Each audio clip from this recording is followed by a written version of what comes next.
শশী কলার ন্যায় বাড়ছে, অনর্পিত চরিং চিরাত করুণাবতীর্ণ কলৌ সমর্পয়িতুমুন্নত উজ্জ্বল রসং সভক্তি শ্রিয়ম হরিপুরটা সুন্দর দুতি কদম্ব সন্ধিপিত সদা হৃদয় কন্দর স্ফুতব শচির নন্দন।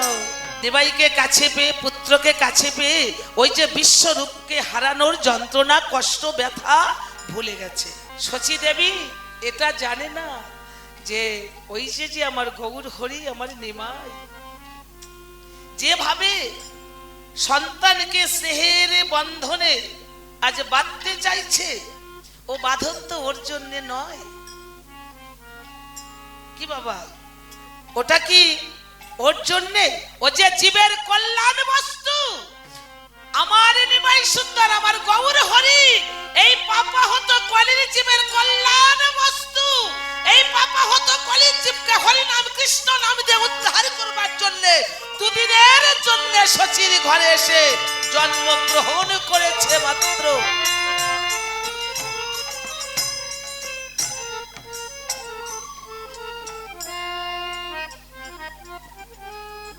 দুদিনের জন্য এসেছে, দুদিনের জন্য এসেছে শচীর ঘরে। তো চিন্তা করছে কি করা যায়।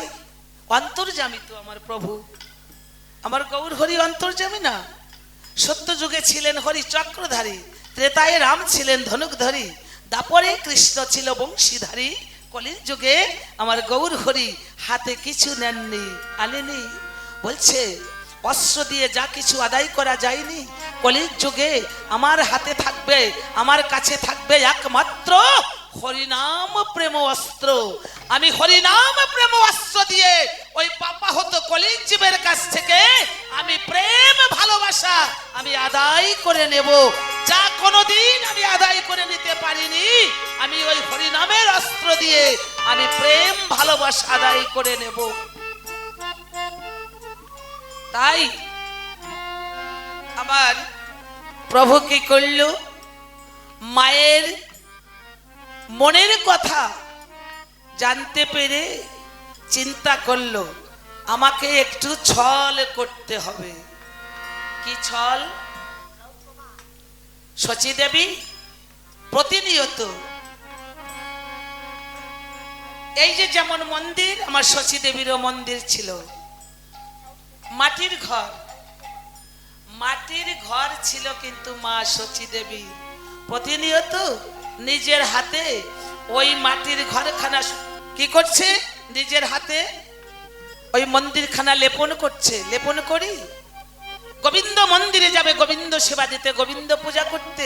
মা শচী দেবী চিন্তা করছে আমি মন্দিরে যাব। যখন ওই মন্দিরখানা লেপন করেছে, ও মা আমরা লেপন করি না, ঘর লেপি না মাটি দিয়ে জল দিয়ে, সাথে সাথে কিন্তু ওটা শুকায় না, অনেকক্ষণ পরে কিন্তু আস্তে আস্তে ওই ঘরটা শুকায়। ওই শুকানোর আগেই কি করেছে জানেন?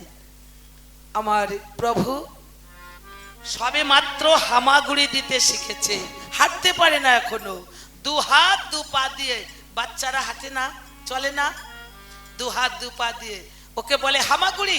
হামাগুড়ি দিয়ে আস্তে আস্তে করে ওই মন্দিরে প্রবেশ করেছে, ঢুকেছে। ঢুকে কি করেছে জানেন? ছোট ছোট যে পায়ের দাগগুলো, কচি পায়ের ওই চিহ্নটা ওই মন্দিরে আমার প্রভু রেখে এসেছে। জয় হৃদয়। ওরে দেখে শচী, ওরে চরণ চিহ্ন ঘরে, ওরে ধ্বজ বাজান কুশ কুশরেখা তাহার পরে, ওরে একদিন হবে দেখে শচী আমার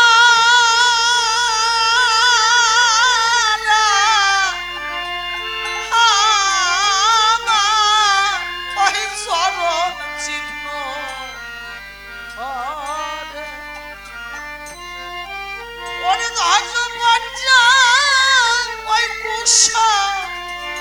কুশল রাখা তাহার পরে রে। ওরে একদিন ঘরে দেখে সচি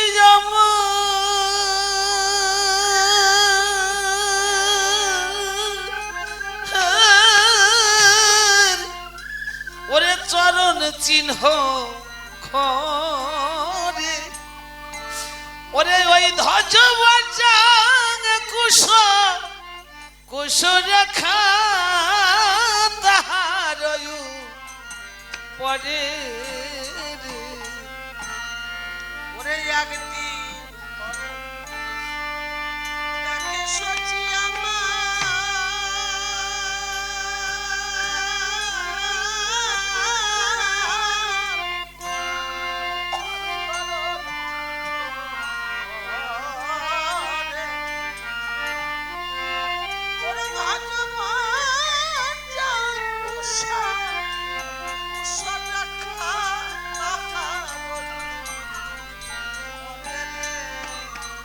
ওরে তখন সচি সচি বলে আমি একই দেখি। ওরে সচি বলে আমি একই দেখি। ওরে ওই সচি বলে একই দেখি। ওরে সচি বলে আমি একই দেখি। ওরে ওই ধ্বজ কুশ চিহ্ন হেরি ওরে সচি বলে আমি একই দেখি। ওরে ধ্বজ কুশ ওরে চিহ্ন হেরি সচি বলে আমি একই দেখি। ওরে ওই ধ্বজ কুশ ওরে চিহ্ন হেরি ওরে সচি বলে আমি একই দেখি। ওরে ধ্বজ কুশ চিহ্ন হেরি সচি বলে একই দেখি। ওরে ওই ধ্বজ কুশ চিহ্ন হেরি রে ওরে সচি বলে আমি একই দেখি। ওরে ধ্বজ কুশ চিহ্ন হেরি সচি বলে একই দেখি। ধ্বজবাজ্যাং কুশ চিহ্ন গোবিন্দের পদ চিহ্ন আমার অন্তর্যামী আমার প্রাণ বল্লভ কৃষ্ণচন্দ্রের পদ চিহ্ন আজ শচী দেবীর ওই মন্দিরে ওই চিহ্ন দর্শন করি দুটি চোখের জলে ভেসে যাচ্ছে শচী দেবী। হে রসরাজ হে কৃপা সিন্ধু দয়াল দীনবন্ধু পতিত পাবন হরি সেই যদি এলে আমায় কেন দেখা দিলে না গোবিন্দ? কেন কেন এভাবে তুমি লুকিয়ে গেলে? কেন পালিয়ে গেলে? কেন কেন আমায় ধরা দিলে না? কেন আমায় ধরা দিলে?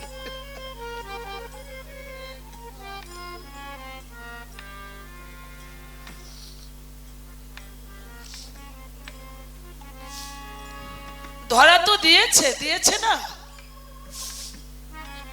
শচী দেবীকে তো ধরা দিয়েছে।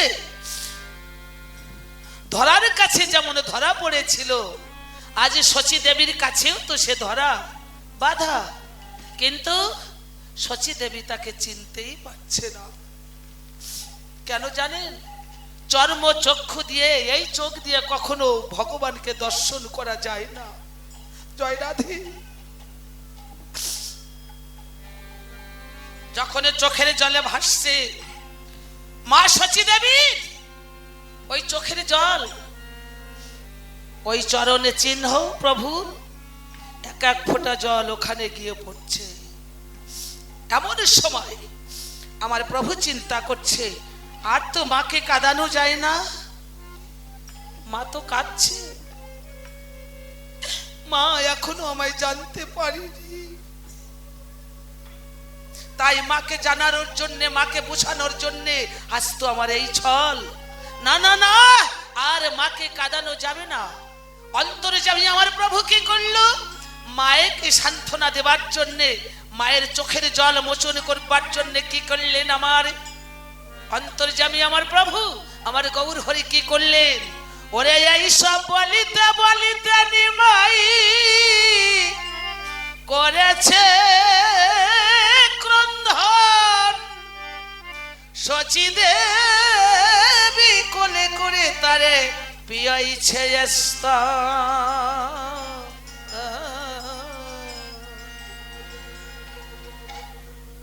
কান্না করছে প্রভু, উচ্চ স্বরে যখন কান্না করছে, ওই কান্নার শব্দ, ওই আর্তনাদ শচী দেবীর সইতে পারছে না। তড়া করে ওই মন্দির পরিত্যাগ করে গৃহে গিয়ে পুত্রকে সান্ত্বনা দেবার জন্যে যখন কোলে তুলে নিয়ে স্তন দুগ্ধ পান করাচ্ছে, জয় নিতাই জয়, স্তন দুগ্ধ পান করাচ্ছে। দেখবেন, আপনারা লক্ষ্য করবেন, আমার মায়েরা বেশি ভালো জানে, বোঝে, কারণ ওনাদের কোলে তো বেশিরভাগ সন্তান থাকে, বাবার চাইতে মারা বেশি বোঝে। তাই শচী দেবী যখন কোলে তুলে বসে বসে স্তন দুগ্ধ পান করাচ্ছে, এই মতো অবস্থায় আমার প্রভু, আমার গৌর হরি, আমার নিমাই সুন্দর হাত পা নাড়ছে। দেখবেন কোলে বসে ছেলেরা মেয়েরা চারিখানি হাত পা নেড়ে মনের সুখে কিন্তু মায়ের বুকের স্তন দুগ্ধ পান করে। যখন হাত পা নেড়ে চেড়ে যখন মায়ের কোলে বসে দুগ্ধ পান করছে, হঠাৎ শচী দেবী ওই চরণের পানে লক্ষ্য করেছে। প্রভুর চরণ পানে যখন লক্ষ্য করেছে, অপলক নয়নে তাকিয়েছে, তীক্ষ্ণ দৃষ্টি দ্বারা যখন লক্ষ্য করছে ওই চরণ, ওই চরণে যে সব চিহ্ন, আর ওই মন্দিরে সেই এক চিহ্ন।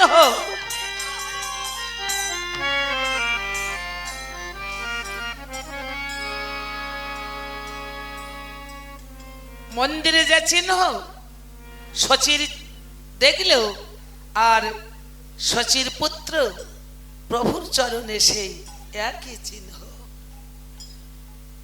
এবার কি হলো?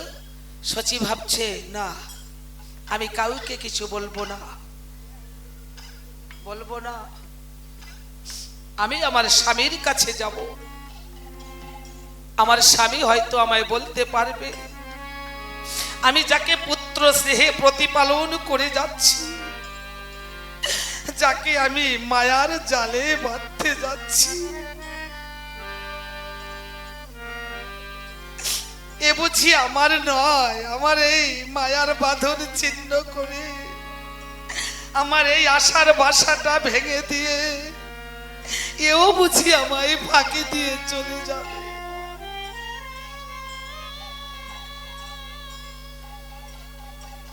কারণ এটাই নিয়ম, এই পৃথিবীতে যারা আসে, মায়ার জগৎ তো সবাইকে চলে যেতে হয়, কিন্তু আমার প্রভুর বেলাটা একটু আলাদা। সে তো শুধু শচীর জন্য আসেনি, সে তো এই জগতের মঙ্গল কামনা অর্থে এসেছে, জীবের মঙ্গলের কামনার জন্য। সবাইকে ছেড়ে চলে যেতে হবে এই পৃথিবীতে আমরা যারা এসেছি। তাই আমার নিমাই সুন্দর আমার গৌর হরি বলছে, ওমা কাঁদিস না, আমাকে যে যেতেই হবে, আমি যে এই পাপা হত কলি জীবকে উদ্ধার করতে এসেছি। তোরে গোরাজি নদে ছেড়ে মাগো লীলা চলে চলে যা লাগি। তিনি কি করলেন? নিজে আচরীয় ধর্মজীবের শেখান, তাই তো বাবা?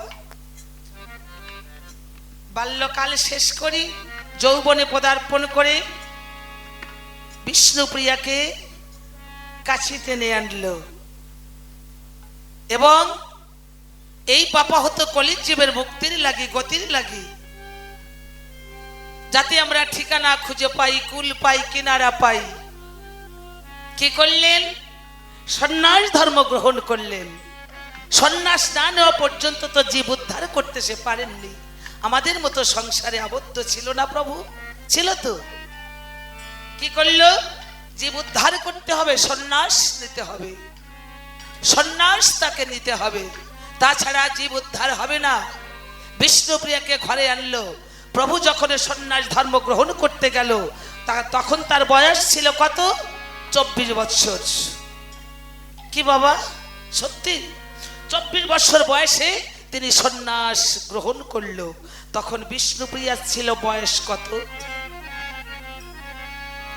24 বৎসর বয়স যখন, তখনই প্রভু সন্ন্যাস দিল, শুধু একমাত্র আমাদের জন্য, আমাদের মতো পাপীদের তরানোর জন্য। বিষ্ণুপ্রিয়ার বয়স ছিল মাত্র 14 বৎসর।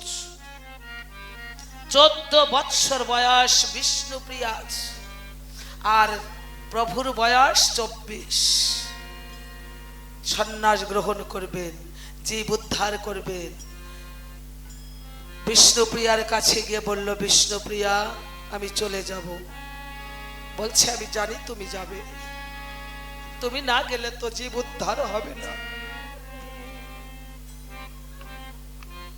একে বলে ত্যাগ, যেটা বিষ্ণুপ্রিয়া জগৎকে জানিয়ে গেছে। এখনো পর্যন্ত কোন নারী চরিত্রে বিষ্ণুপ্রিয়ার মতো একজন রমণী খুঁজে পাওয়া যায়নি। এতটা ত্যাগ করেছিল বিষ্ণুপ্রিয়া। আমি জানি তুমি যাবে, বাধা দেব না। তো তুমি তো তোমার কৃষ্ণ ধনের লাগি চলে যাবে।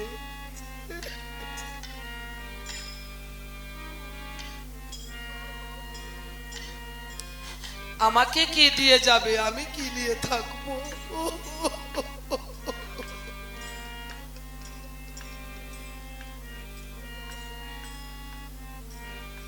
আমায় কিছু দেবে না? কি দেব বিষ্ণুপ্রিয়া?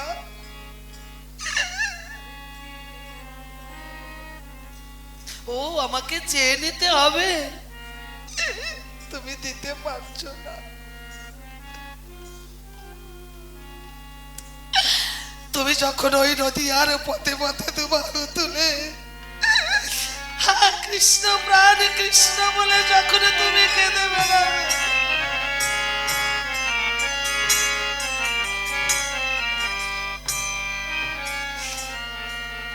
আমি কি নিয়ে থাকবো? আমি কি নিয়ে কাঁদবো? কি নিয়ে আমি বাঁচবো? তুমি কাঁদবে পথে পথে, আমি কাঁদবো ঘরে বসে। কি নিয়ে? চেয়ে নাও বিষ্ণুপ্রিয়া, যা চাইবে আমি দেব।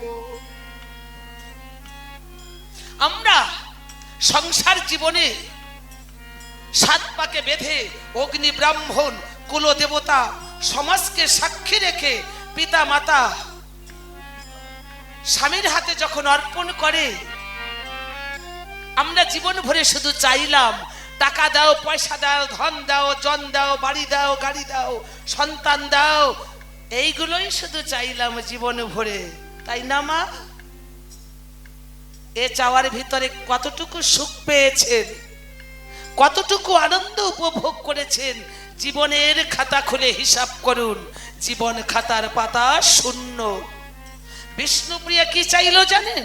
বিষ্ণুপ্রিয়া চাইলো তুমি যদি চলে যাও, তুমি তোমার কৃষ্ণ ধন পাবার লাগি তুমি ওই পথে পথে কাঁদবে, আর আমি কি নিয়ে থাকবো?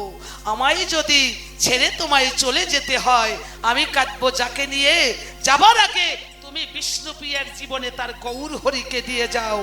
আমি যদি আমার গৌর হরিকে না পাই, তুমি কোনদিন তোমার কৃষ্ণ ধন পাবে না, কোনদিন তোমার আমার জীবনে আমার গৌর হরিকে দিয়ে যাও, তুমি তোমার কৃষ্ণ ধনের লাগি চলে যাও।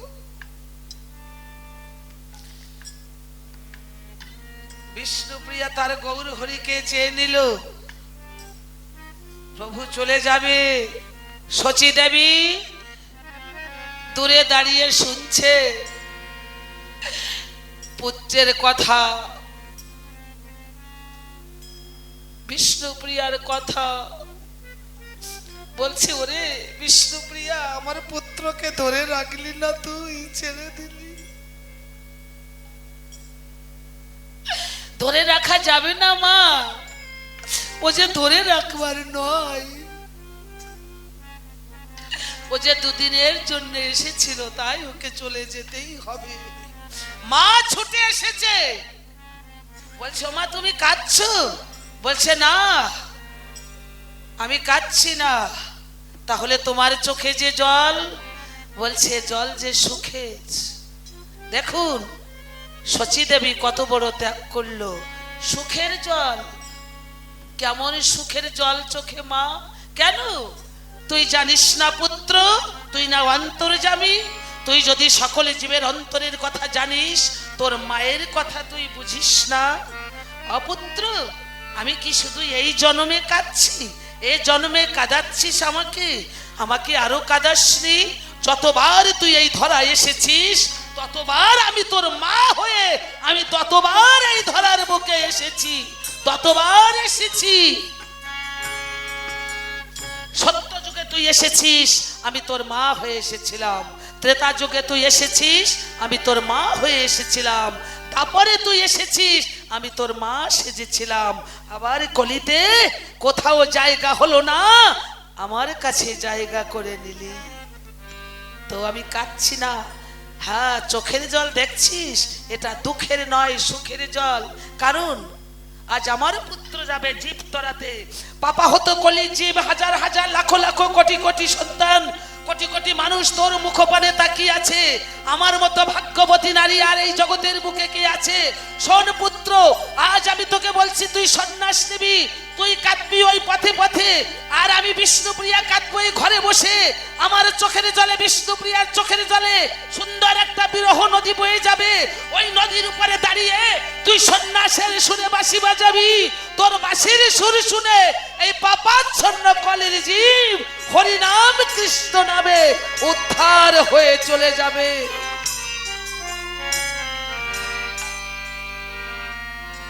ও, এই জন্যে কাঁদছো মা? এই না হলে আমার মা?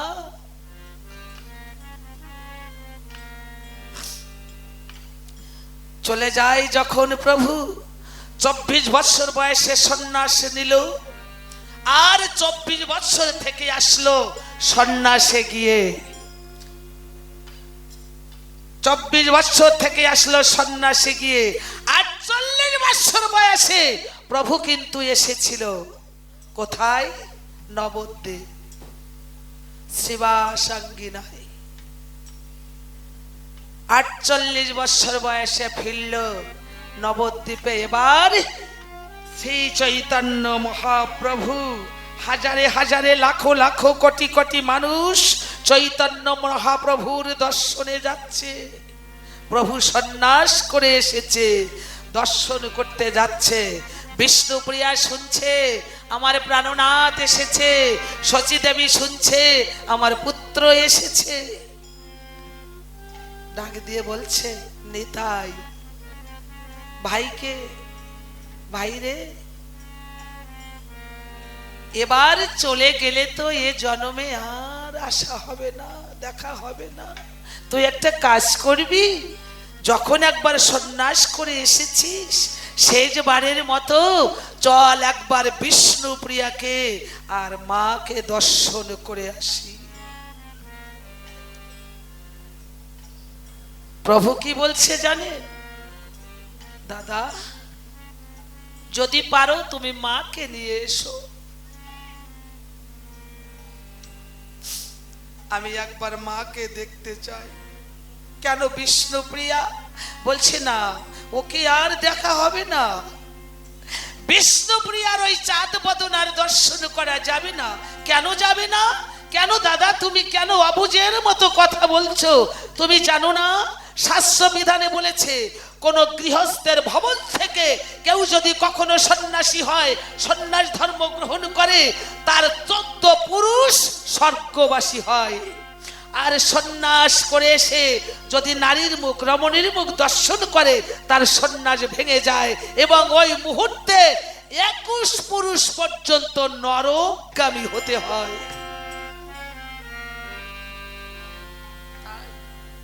আমি বিষ্ণুপ্রিয়াকে দেখব না, শুধু পারো যদি মাকে নিয়ে এসো। কিন্তু মা আসেনি, বিষ্ণুপ্রিয়া না গেলে মাও আসবে না। যার জন্য আজ সন্ন্যাস, যার কারণে এত বড় ত্যাগ, সেই বিষ্ণুপ্রিয়া যদি না আসে, তার মুখ যদি দর্শন করা না যায়, শচী দেবী বলছে আমিও যাব না ওই পুত্রকে দর্শন করতে। বিষ্ণুপ্রিয়ার কিছু বান্ধবী, বান্ধবী বোঝেন মা, বান্ধবী, বন্ধু বান্ধব থাকে না পার্থিব জগতের বুকে, কিছু বান্ধবীরা প্রভুকে দর্শন করতে এসেছে। চৈতন্য মহাপ্রভুকে যখন দর্শন করতে এসেছে, ওই মুহূর্তে, ওই সময় প্রভু বলল বিষ্ণুপ্রিয়ার মুখ দর্শন করবে না। ওই কথাগুলো ওরা শুনে তাড়াতাড়ি করে বিষ্ণুপ্রিয়ার কাছে গিয়ে বলছে, এই বিষ্ণুপ্রিয়া, অবঘুণ্টন টেনে দিও। সারা মাথায় বিষ্ণুপ্রিয়ার জট হয়ে গিয়েছে। হা গৌর, প্রাণ গৌর বলে চোখের জলে বুক ভাসায়। হে বিষ্ণুপ্রিয়া, তোর প্রাণনাথ এসেছে। মাথা নেড়ে নেড়ে বলছে শুনেছি। বলছে যাবি না দেখতে? বলছে যাব না, যাব না। বলছে কি করে যাবি, কি করে যাবি? তোর মতো হতভাগী, তোর মতো অভাগিনী এই জগতের বুকে কোনো নারী নাই। দেখলেন, আঘাতের পরে আঘাত, যন্ত্রণার পরে যন্ত্রণা। ডাক দিয়ে বলছে, তোরা কেন আমায় হতভাগিনী বললি, কেন আমায় অভাগিনী বললি? বলছে কেন বললাম বুঝতে পারছিস না? তাহলে শোন, আমরা নিজে কানে শুনে আসলাম। যাকে দেখতে হাজারে হাজারে মানুষ যাচ্ছে, অথচ তোরই মানুষ তোর মুখ দর্শন করবে না। তাহলে তোর মতো রমণীর মুখ যদি চৈতন্য মহাপ্রভু দর্শন না করে, তাহলে একবার ভাবতো, ভেবে নে, তোর মতো অভাগিনী, তোর মতো হতভাগিনী জগতের বুকে আর কোন নারী আছে? এই কথা বলে ওরা যখন চলে যাচ্ছে, বিষ্ণুপ্রিয়া ডাক দিয়ে বলছে দাঁড়া, দাঁড়া। যাবার আগে তোরা আমার দুটো কথা শুনে যা।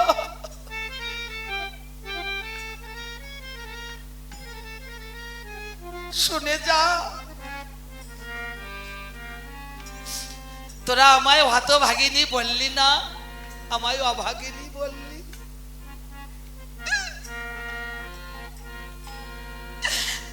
আমি হতভাগিনীও নই, আর আমি অভাগিনীও নই। আমি বিষ্ণুপ্রিয়া,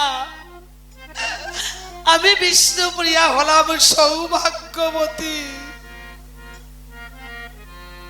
আমি সৌভাগ্যবতী কেন জানিস? যে মানুষটাকে দেখতে যাচ্ছে হাজারে হাজারে মানুষ, যার দর্শনের লাগি যাচ্ছে হাজারে হাজারে মানুষ, ওই মানুষটা তো হাজার মানুষের নয়, ওই মানুষটা যে এই বিষ্ণুপ্রিয়ার মানুষ। ওই মানুষটা এই বিষ্ণুপ্রিয়া। আমার মানুষকে দেখতে যাচ্ছে হাজারে হাজারে মানুষ, তাকে আমি আর কি দেখব? তাকে আমি কি দেখব? আমার মানুষকে দেখতে যাচ্ছে হাজারে হাজারে মানুষ, তাকে তো আমার দেখানোর কোনো প্রয়োজন হয় না। হ্যাঁ, তবে শোন, দেখার কথা বললি না? হ্যাঁ, আমি যদি মনে করি আমি এখানে বসে আমি আমার প্রাণনাথের দর্শন পেতে পারি, জানিস? বলছে কিভাবে? তাহলে শোন, যাকে দেখতে যেতে বলছিস না, ও কে জানিস? ও হচ্ছে আমার ওই প্রেম আকাশের ঘুড়ি। ওই আকাশে বেড়াই উড়ি উড়ি। বিষ্ণুপ্রিয়ার হাতে আছে পীড়িতের লাটাই দড়ি। ওই লাটাই ধরে যখন দেব টান, আমার প্রাণনাথ এই পৃথিবীর যে প্রান্তে থাক না কেন, ওই লাটাই ধরে টান দেবার সাথে সাথে বিষ্ণুপ্রিয়ার মম মন্দিরের দুয়ারে এসে দাঁড়াবে। আমি নয়ন ভরে তাকে দর্শন পাবো।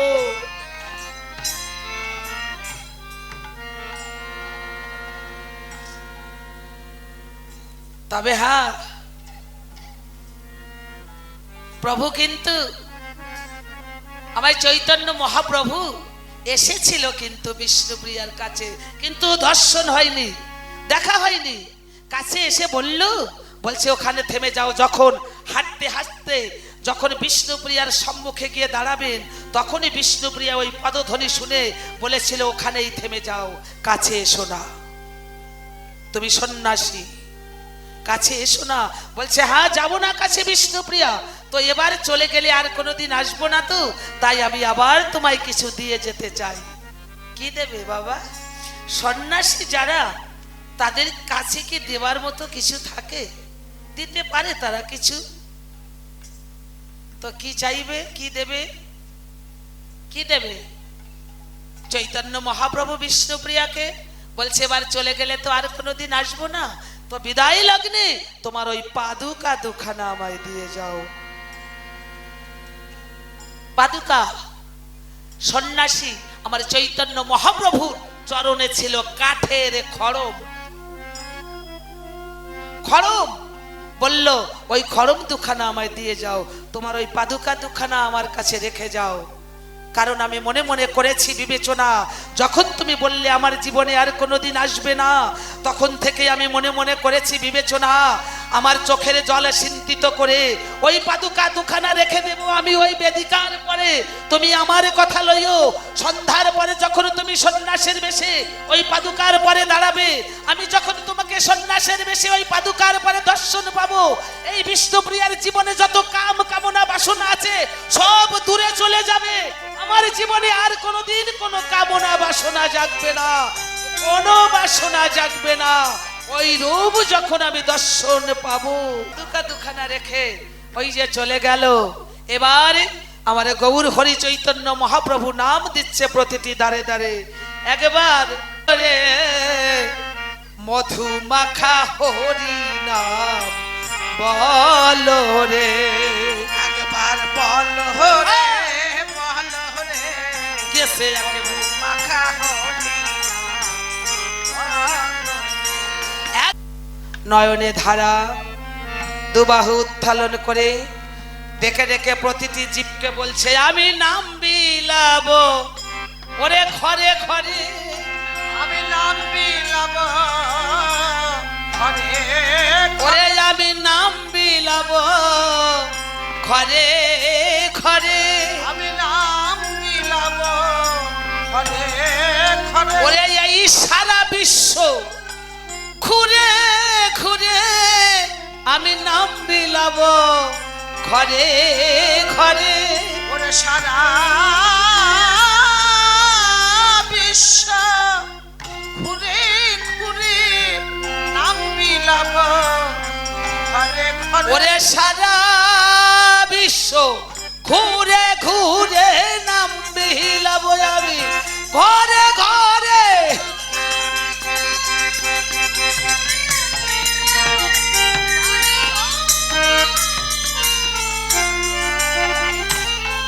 প্রভু যখন শিষ্যগণকে সঙ্গে লয়ে লীলাচলের পথে রওনা হলেন, কেমন ভাব,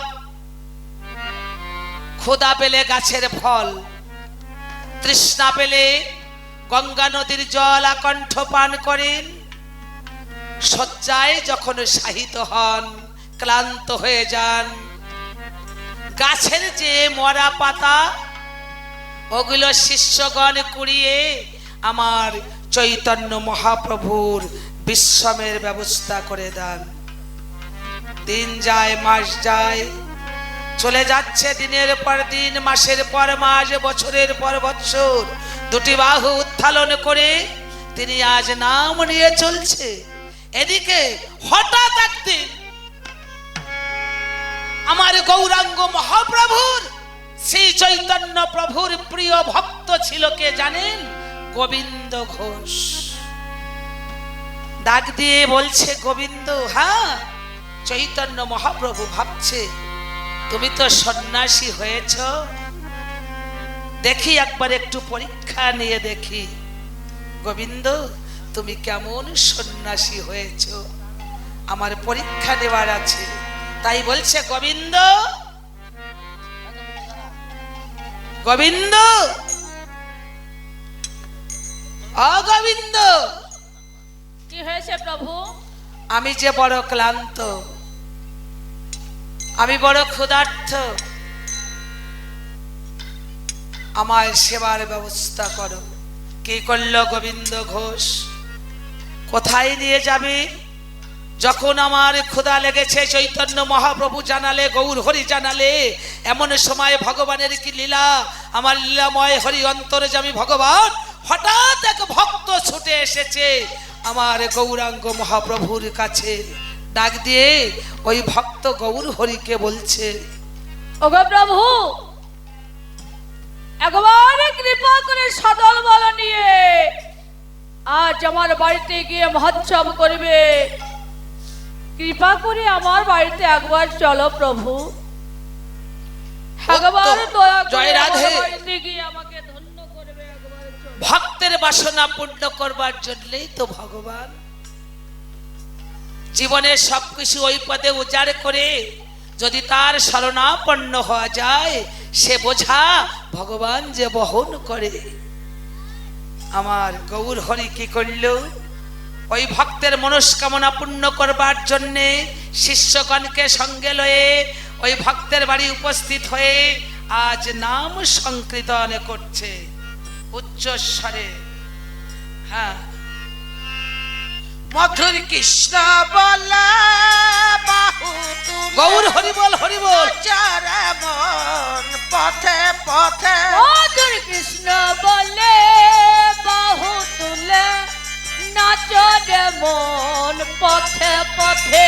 মধুর কৃষ্ণ বলে তাইলে তাই গৌর হরি বল, হরি বল, হরি বল। চারে মন পথে পথে মধুর কৃষ্ণ বলে বাহু তুলে নাচরে মন পথে পথে।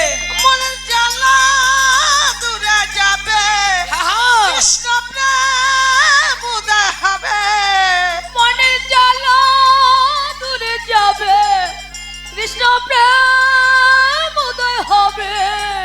মনের জ্বালা দূরে যাবে, কৃষ্ণ প্রেম উদয় হবে। মনের জ্বালা দূরে যাবে, কৃষ্ণ প্রেম উদয় হবে।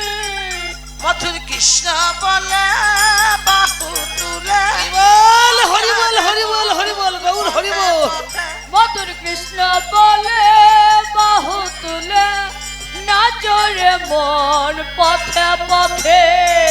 নয়ন সদা হের কৃষ্ণ হরি বল। কৃষ্ণ বদনে সদা বল কৃষ্ণ হরে কৃষ্ণ। নয়ন সদয় হর কৃষ্ণ কৃষ্ণ, বদনে সদয় হর কৃষ্ণ হরে কৃষ্ণ। নয়নে সদা হের কৃষ্ণ কৃষ্ণ বদনে সদাই বল কৃষ্ণ হরে কৃষ্ণ। নয়নে সদাই হের কৃষ্ণ কৃষ্ণ, বদনে সদাই বল কৃষ্ণ হরে কৃষ্ণ। কৃষ্ণ বলে বাহু তুলে নাচরে মন পথে পথে। মধুর কৃষ্ণ বলে বাহু তুলে নাচরে মন পথে পথে। ভক্ত গোবিন্দ, বলে প্রভু, আমি তো মহোৎসব করলাম, ভোজন সমাপ্ত, ভক্তরাও ভোজন করেছে। তুমি তো জানো গোবিন্দ, ভোজন অন্তে আমার যে মুখ সিদ্ধর প্রয়োজন হয়, মুখ শুদ্ধর জন্যে তুমি আমাকে একটা হরিতকি এনে দাও, আমি হরিতকি দ্বারা মুখ শুদ্ধ করব। ওগো প্রভু, আজ তুমি ক্ষণকাল অপেক্ষা করো, আমি ওই গভীর জঙ্গলে ছুটে গিয়ে আমি একটা হর্তকি এনে তোমার মুখশুদ্ধির জন্য এনে দিব প্রভু। একবার তুমি আমাকে আশীর্বাদ করে দাও, আমি যেন গভীর জঙ্গলে গিয়ে তোমার মুখশুদ্ধির জন্য হরিতকি এনে দিতে পারি। হরি বল, হরি বল, হরি বল।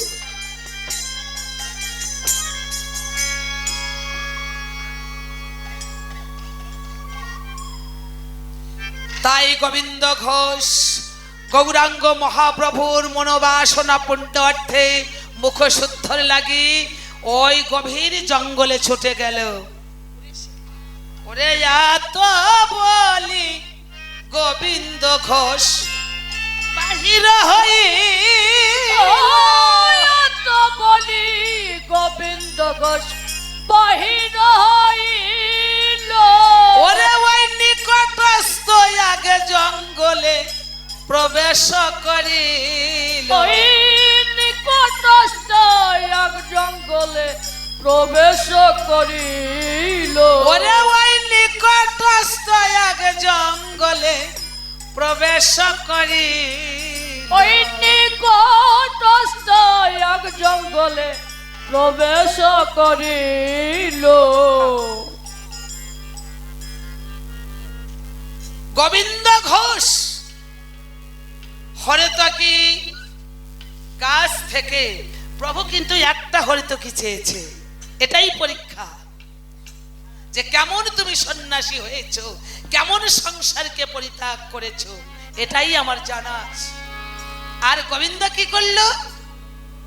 গোবিন্দরও কিন্তু কোনো দোষ ছিল না। কি করলো? সুন্দর একটা পরিপূর্ণ হর্তকি গাছ উঠল গাছে, ভাবছে প্রভু তো একটা চেয়েছে, তো আবার না জানি কোথায় কোন ভক্তের বাড়িতে যাবে, ওখানে গিয়ে মহোৎসব করবে, ভোজন করবে, আবার হর্তকি চাইবে, তখন যদি আমি কোনো ব্যবস্থা করতে না পারি, তার চাইতে একটা কাজ করি, আমি যখন এখানে সুন্দর পরিপূর্ণ হর্তকির গাছ পেয়েছি, একটা নেব কেন, আমি কয়েকটি রেখে আমি ঝোলায় তুলে রাখি, কয়েকটা হর্তকি ঝোলার মধ্যে তুলে রাখি, যখন প্রভু চাইবে তখন আমি বের করে দেব। আমার প্রভুর বেশিক্ষণ বিলম্ব করতে হবে না, চাওয়া মাত্রই আমি দিয়ে দিতে পারবো। তাই বেশ কিছু হরিতকি ওই গাছ থেকে পেড়ে তার ঝোলার মধ্যে রেখে এবার প্রভুর কাছে ছুটে গিয়ে বলছে, গোবিন্দ, অগোবিন্দ, বলো প্রভু। হরিতকি পেয়েছ? হ্যাঁ প্রভু, আজ তোমার কৃপায় আমি হরিতকি পেয়েছি, একবার লও প্রভু, এই তো হরিতকি, তুমি মুখ সিদ্ধ করে নাও প্রভু। গোবিন্দের পরিশ্রমের হরিতকি দ্বারা মুখ শুদ্ধ করি গৌরাঙ্গ মহাপ্রভু ওই ভক্তের বাড়ি থেকে রওনা হয়েছে, আবার দুবাহু তুলে নাম করছে, ওরে মুখে কৃষ্ণ কৃষ্ণ বলি, মাথায় নিয়ে পথের ধুলি, মুখে কৃষ্ণ কৃষ্ণ বলি, মাথায় নিয়ে পথে ধুলি, আর মহাপ্রভু চলে সন্ন্যাসেতে, আগে আহারি মহাপ্রভু চলে সন্ন্যাসে। গোবিন্দ, বলো প্রভু। আমি বড় ক্লান্ত, চলতে পারছি না, কেন যেন শরীরটা আমার ভীষণ ক্লান্ত মনে হচ্ছে। হঠাৎ যখন আমার গৌর হরি বসে পড়েছে, এক ভক্ত আজ আবার ছুটে এসে গৌরাঙ্গ মহাপ্রভুকে নিমন্ত্রণ করে তার বাড়িতে নিয়ে গেছে। উক্ত ভক্তের বাড়ি উপস্থিত হয়ে আমার গৌর হরি মহোৎসবের আয়োজন করি, ভোজন করে ভোজন অন্তে প্রিয় ভক্ত গোবিন্দ ঘোষকে আজ আবার ডাকতে বলছে, গোবিন্দ, বলো প্রভু। আমি ভোজন করেছি, আজ আবার আমাকে আর একটি হরিতকি এনে দাও। ও প্রভু, আজ তুমি ক্ষণকাল অপেক্ষা করো প্রভু, আমি অতি শীঘ্র করে আজ তোমাকে হরিতকির ব্যবস্থা করে দিব প্রভু। তাই গোবিন্দ ঘোষ কি করেছে, অগ্নিকাল দিনে যে অনেকগুলো হরিতকি পেড়ে ঝোলার মাঝে সঞ্চয় করে রেখে দিয়েছিল, সেখান থেকে একটা হরিতকি নিয়ে আজ অতি শীঘ্র করে গিয়ে ডেকে ডেকে বলেছে, হে প্রভু প্রভু, ও দয়াল, এই তো হরিতকি পেয়েছি, একবার লও প্রভু। দাঁড়াও গোবিন্দ, আমি তোমার কাছে গত সেদিন হরিতকি চেয়েছিলাম, তোমার এনে দিতে, হ্যাঁ এনে দিতে অনেক বিলম্ব হয়েছিল তো। হ্যাঁ প্রভু। আজ তোমার কাছে হরিতকি চাওয়া মাত্র এই হরিতকি তুমি আমাকে কিভাবে দিলে, কোথায় পেলে? ও প্রভু, অগ্নিকাল দিনে আমি অনেকগুলো হরিতকি পেড়ে আমি আমার এই ঝোলার মাঝে সঞ্চয় করেছো গোবিন্দ, তুমি সঞ্চয় করেছো। সঞ্চয়, সঞ্চয় শব্দের অর্থ কি জানো গোবিন্দ? আমার প্রয়োজনে লাগবে বলে তুমি সেদিন কিছু হরিতকি সঞ্চয় করে রেখেছো। তুমি না সন্ন্যাসী, তুমি না সন্ন্যাস ধর্ম গ্রহণ করেছো গোবিন্দ? কেমন সন্ন্যাসী তুমি, কেমন সংসারকে ত্যাগ করেছো, সন্ন্যাস ধর্ম গ্রহণ করে এখনো তোমার মন থেকে সঞ্চর বাসনা যায়নি। যাও, ফিরে যাও, ফিরে যাও গোবিন্দ, সংসারে ফিরে যাও। সন্ন্যাসীদের কাছে কখনো সঞ্চয়ের জায়গা হয় না, চলে যাও। ও প্রভু, আজকে কারো মতে না হয় তুমি আমাকে ক্ষমা করে দাও প্রভু। জয় রাধে। দেখবে এমনটি আমার জীবনে আর কখনো হবে না প্রভু। হয় না, হয় না গোবিন্দ, যে অপরাধ তুমি করেছো এই অপরাধের কোনো ক্ষমা নেই। ও প্রভু, আজ তোমার দুটি চরণ ধরে আমি বলেছি প্রভু গো, চরণ স্পর্শ করো না গোবিন্দ। তুমি সঞ্চয় করে যে অপরাধ করেছো এই অপরাধের কোনো ক্ষমা নেই। তুমি আমার চরণ স্পর্শ করো না, আমি বলছি গোবিন্দ তুমি এখনো ফিরে যাও।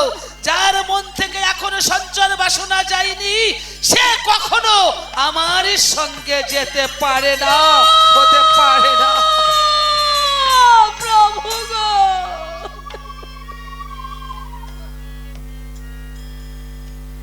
গোবিন্দ দয়া, ডাক দিয়ে বলছে প্রভু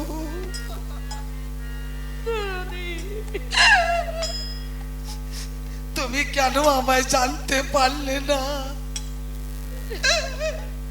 তুমি না অন্তর্যামী, তুমি যদি অন্তর্যামী হবে কেন তুমি আমায় বুঝলে না?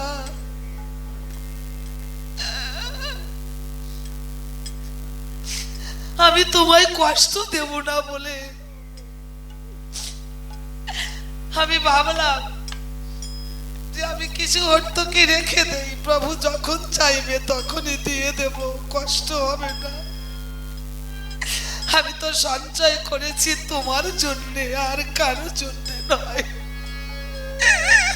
তোমার প্রয়োজনে লাগবে বলে তো আমি সঞ্চয় করেছি। আর কারো জন্যে নয়। হে তোমার ওই চরণে যদি আমার জায়গা না হয় আমি কোথায় যাব, কার কাছে যাব, কে আমায় আশ্রয় দেবে বলো?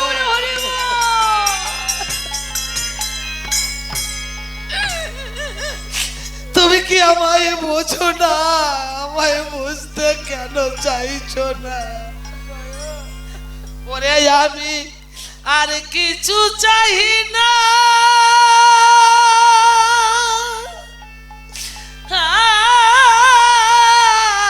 আমি রে ওরে দয়াল তোমার, ও দয়াল তোমার চরণ, তোমার চরণ বিনে রে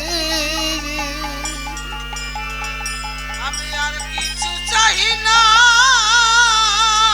ও দয়াল তোমার,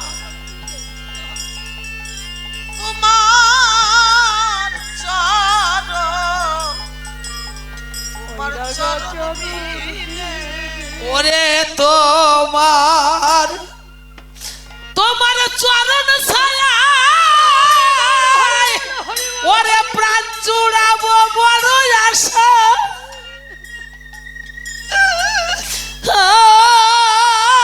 ছিল আমার এই মনে রে দয়াল তোমার, চরণ ওই রাগা চরণ বিনে। ওরে তোমার তোমার চরণ ছাড়া, চরণ ছায়া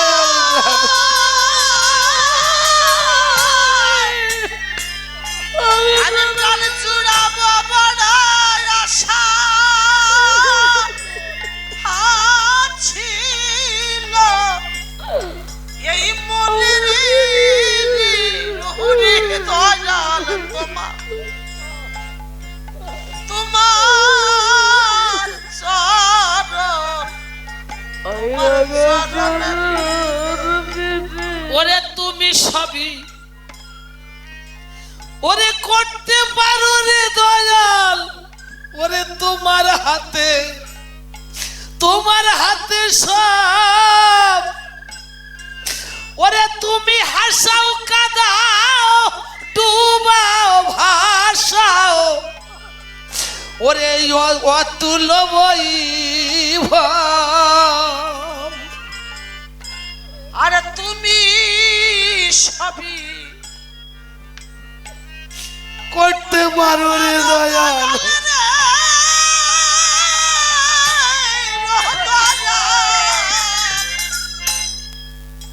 ওরে তোমার হাতে সব, তুমি আমায় হাসাও কাঁদাও আর ডুবাও ভাসাও দয়াল, এই অতুল বৈভব।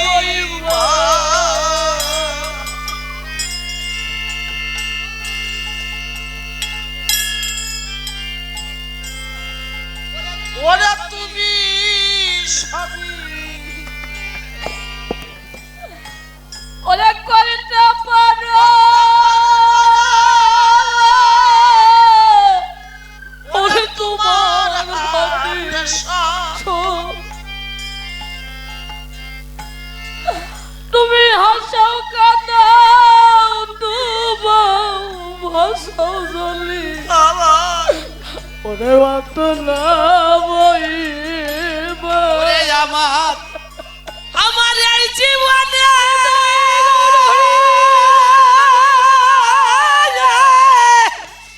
ওরে কিসের গৌরব সবই খেয়ে এ গেল ও খুনে রে, ওরে দয়াল তোমার, ওরে তোমার চরণ, তোমার চরণ বিনে রে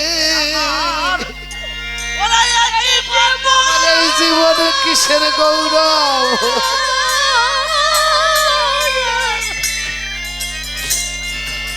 ওরে কিসের গৌরব,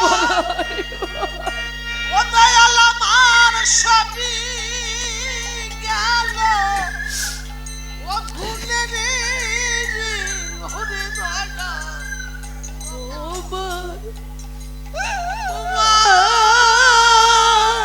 চরণ ওই রাগা চরণ বিধি ওরে আমি ভেবেছিলাম ওরে চিরদিন বুঝি আমার সমান ভাবে যাবে ওরে দায়িত্ব মেতেছিলাম দয়াল আমি ওরে ওই বিষয় গৌরবে ওরে ভেবেছিলাম ওরে চিরদিন বুঝি আমার সমান ভাবে যাবে তাইতে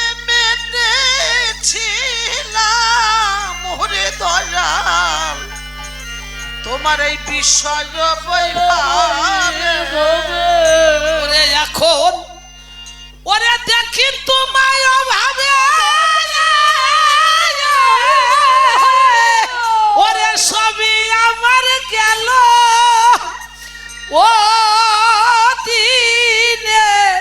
ও দিনে রে ওরে দয়াল তোমার ও রে তোমার চরণ বিনে ওরা তোমার ভাবে সবই আমার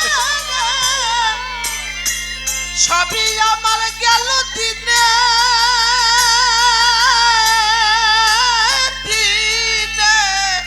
ও দিনে রে ওরে দয়াল তোমার চরণ গোবিন্দ কেঁদে না সঞ্চার বাসনা যখন হৃদয় থেকে এখনো যায়নি চলে যাও গোবিন্দ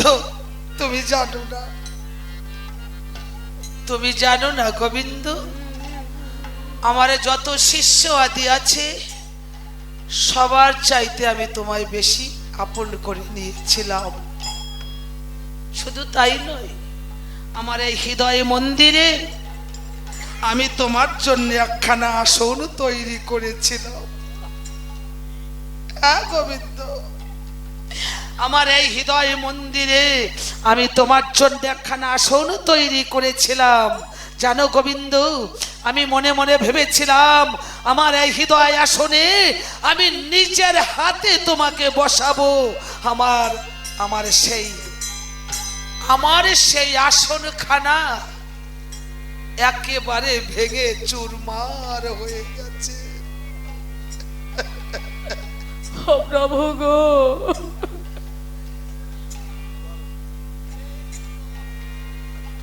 তুমি অমর করে আমাকে আর বলো না প্রভু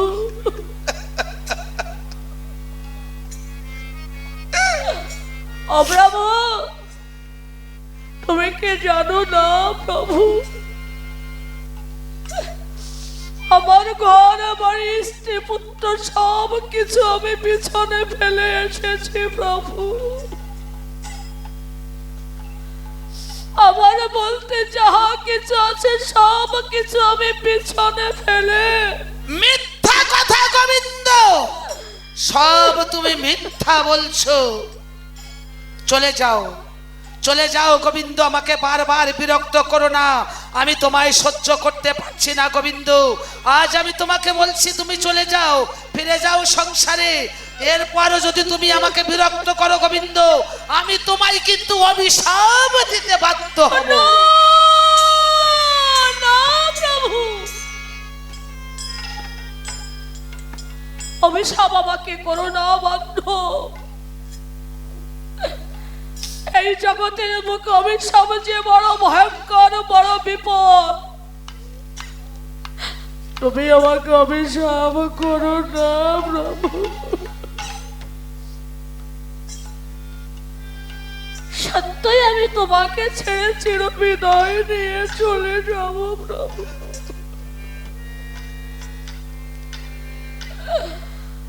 বড় আশায় বুক বেঁধে এসেছিলাম সুন্দর পৃথিবীতে যে কটা দিন থাকি,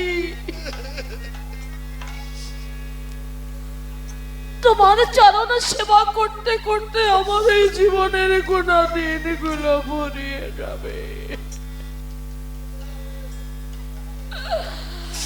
সে ভাগ্য আমার আরো হলো না প্রভু গো।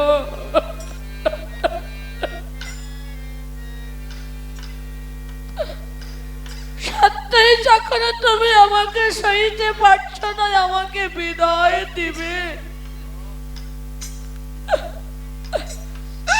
সত্যই তোমার চরণ ছেড়ে আমাকে চলে যেতে হবে প্রভু।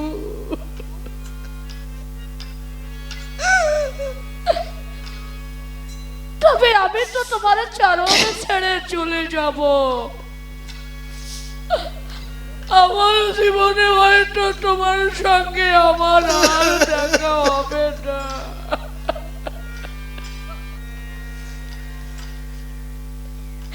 এই বুঝি আমার জীবনের শেষে দেখা প্রভু গো। ওরে দেহ পিঞ্জর, ওরে ছেড়ে যেদিন আমার, ওরে আমার উড়বে প্রাণ পাখি। ওরে দুখান কোমল হস্ত বাড়াইয়া বাড়াইয়া দিও দয়াল, তোমায় ডাকি বানা ডাকি।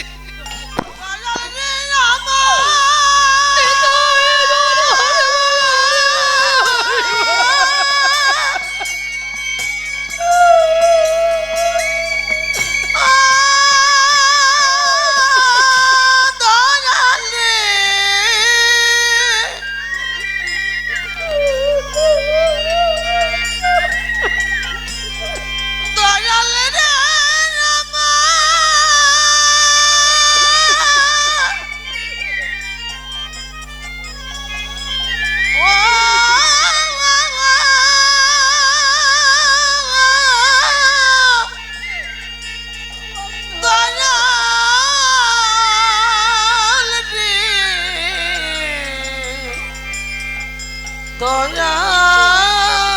রে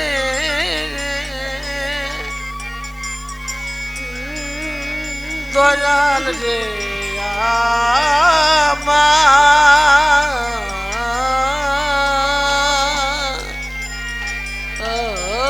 দয়া।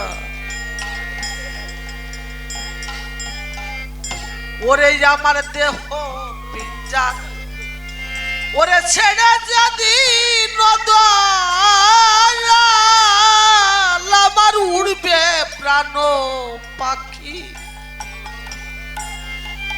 দুখান কমল হস্ত বাড়াইয়া দিও তোমায় ডাকি বানা ডাকি রে।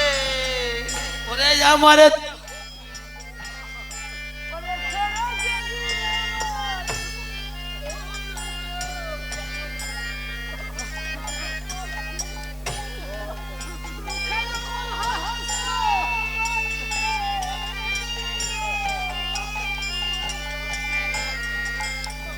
ও দয়াল, ওরে আমি মরণ পথে, ওরে যাত্রী হব যেদিন তোমার ভব নদীর ঘাটে। ওরে সেদিন তুমি ওগো ওগো বান্ধব আমায় নিও নৌকায় তুলে রে। ওরে মরণ পথে, ওরে যাত্রী হব যেদিন দয়াল দয়াল তোমার ভব নদী ঘাটে। ওরে সেই দিন তুমি অগো দয়াল আমায় দিও নৌকায় তুলে রে। সেদিন তুমি বিনে আমার বান্ধব নাই রে। আমার বান্ধব নাই রে। সেদিন তুমি বিনে আমার বান্ধব নাই ওরে সেদিন তুমি বিনে ওরে বান্ধব নাই রে। ওরে যাই ভাব নদী ওরে কোলার ঘাটে সেদিন তুমি বিনে আমার বান্ধব নাই রে। ওরে ভাবা নদীর গোলার ঘাটে সেদিন তুমি বিনে আমার ওরে বান্ধব নাই রে। ওই সে চরণ ছাড়া আমায় আমায় করো না রে চরণ ছাড়া আমায় করো না রে। ওই চরণ ছাড়া আমায় করো না রে। চরণ ছাড়া আমায় করো না ওরে রে। আমি যে বহু জন্মে ওরে অপরাধী চরণ ছাড়া আমায় করো না রে। ওরে আমি বহু জন্মের অপরাধী চরণ ছাড়া আমায় করো না ওরে আমি যে বহু জন্মে অপরাধী চরণ ছাড়া করো না রে। দাও দাও তোমার ওই চরণ ধুলি ওরে দাও দাও তোমার চরণ ধুলি। দাও দাও তোমার ওই চরণের ধুলি ওরে একবার দাও দাও প্রভু তোমার চরণ ধুলি। দাও দাও প্রভু তোমার চরণের ওরে ধুলি এই ধুলি যেন আমি না যাই ভুলি। ওরে দাও দাও দয়াল তোমার চরণ ধুলি। এই ধুলি যেন না যাই ভুলি দাও দাও তোমার চরণের ধুলি। ডাক দিয়ে বলছে ঠাকুর তুমি যে আজ আমায় রেখে চলে যাচ্ছ আমি যে বড় আশায় বুক বেঁধে তোমার চরণ পাবো বলে এসেছিলাম। কারণ জীবনের খাতা খুলে হিসাব করলাম আমার যে দিন ফুরিয়ে গেছে ভবের খেলা আমার সাঙ্গ হয়ে গেছে। গোবিন্দ দরদি আজ তুমি যদি আমায় ফেলে যাও আমি কোথায় যাব ও হরি আমার দিন তো গেল।